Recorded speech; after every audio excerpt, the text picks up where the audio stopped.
দেখো বন্ধুরা, তোমার দাদা ভাই তরমুজ এনেছে হলুদ কালারের। আমরা তো সাধারণ দেখে এসছি যে লাল কালারের তরমুজ হয়, এটা দেখো পুরো হলুদ।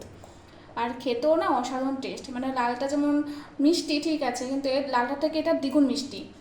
আর লালটা খেলে কেমন একটা পাঞ্চে পাঞ্চে টাইপের লাগে, কিন্তু এটা কিন্তু সেটা না। এটা মানে কি বলবো, এটা মানে আলাদা টাইপের, মানে খুবই টেস্টি একটা ই। তোমরা মানে তোমরা যদি বাজারে হলুদ কালার তরমুজ দেখো, অবশ্যই কিন্তু বাড়িতে একটা অন্তত নিয়ে খেয়ে দেখবে। আমি সত্যি বলেছি না মিথ্যে বলেছি, অসাধারণ খেতে লাগে। আমি তো টেস্ট করেছি, খুব সুন্দর একটা তরমুজটা খেতে।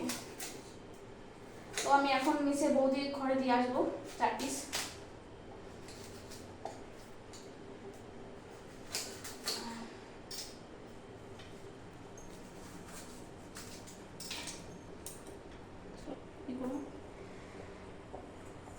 তো আর কারা খেয়েছো এরকম হলুদ কালার তরমুজ, অবশ্যই কমেন্ট করে বলবে কিন্তু তোমরা যে, আর যদি বাজারে দেখো অবশ্যই নেবে।